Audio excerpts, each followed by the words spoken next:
ಕರ್ನಾಟಕ ರಾಜ್ಯದ ಹವಾಮಾನ ಮುನ್ಸೂಚನೆ. ನಾನು CS ಪಾಟೀಲ್, ವಿಜ್ಞಾನಿ, ಹವಾಮಾನ ಕೇಂದ್ರ, ಬೆಂಗಳೂರು. ನಾನು ಮುಂದಿನ 5 ದಿನಗಳವರೆಗೆ ಕರ್ನಾಟಕ ರಾಜ್ಯದ ಹವಾಮಾನದ ಮುನ್ಸೂಚನೆಯನ್ನು ಸಂಕ್ಷಿಪ್ತವಾಗಿ ವಿವರಿಸುತ್ತೇನೆ.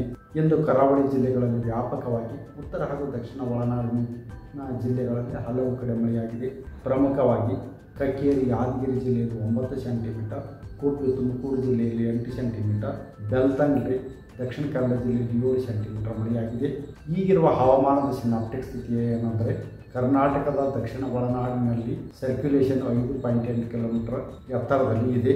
ಇನ್ನು ಒಂದು ತೆಲಂಗಾಣ ಹಾಗೂ ಮಹಾರಾಷ್ಟ್ರದ ದಕ್ಷಿಣ ಭಾಗದಲ್ಲಿ ಸರ್ಕ್ಯುಲೇಷನ್ 3.1 ಕಿಲೋಮೀಟರ್ ಎತ್ತರದಲ್ಲಿ ಇದೆ. ಇದರ ಪ್ರಭಾವದಿಂದ ಕರಾವಳಿ ಜಿಲ್ಲೆಗಳಲ್ಲಿ ಸೆಪ್ಟೆಂಬರ್ 18ರಿಂದ ಸೆಪ್ಟೆಂಬರ್ 22ರವರೆಗೆ ವ್ಯಾಪಕವಾಗಿ ಮಳೆಯಾಗುವ ಹೆಚ್ಚಿನ ಸಾಧ್ಯತೆ ಇದೆ.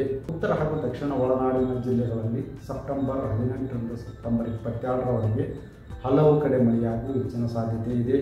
ಬೆಳಗಾವಿ, ವಿಜಯಪುರ, ಬಾಗಲಕೋಟೆ, ಬೀದರ್, ಕಲಬುರಗಿ, ಯಾದಗಿರಿ, ಚಿತ್ರದುರ್ಗ, ತುಮಕೂರು, ಚಿಕ್ಕಬಳ್ಳಾಪುರ, ಕೋಲಾರ, ಬೆಂಗಳೂರು, ರಾಮನಗರ ಹಾಗೂ ಹಾಸನ ಜಿಲ್ಲೆಗಳ ಕೆಲವು ಕಡೆ ಭಾರೀ ಮಳೆಯಾಗುವ ಸಾಧ್ಯತೆ ಇದ್ದು, ಸೆಪ್ಟೆಂಬರ್ 18ರಂದು ಈ ಜಿಲ್ಲೆಗಳಿಗೆ ಯೆಲ್ಲೋ ಅಲರ್ಟ್ ಅನ್ನು ಘೋಷಿಸಲಾಗಿದೆ. ಬೆಂಗಳೂರಿನಲ್ಲಿ ಸೆಪ್ಟೆಂಬರ್ 18ರಿಂದ ಸೆಪ್ಟೆಂಬರ್ 22ರವರೆಗೆ ಮಳೆಯಾಗುವ ಹೆಚ್ಚಿನ ಸಾಧ್ಯತೆ ಇದೆ. ಈ ವಿಡಿಯೋ ನಿಮಗೆ ಇಷ್ಟವಾದಲ್ಲಿ ಲೈಕ್ ಮಾಡಿ, ಶೇರ್ ಮಾಡಿ, ಸಬ್ಸ್ಕ್ರೈಬ್ ಮಾಡಿ.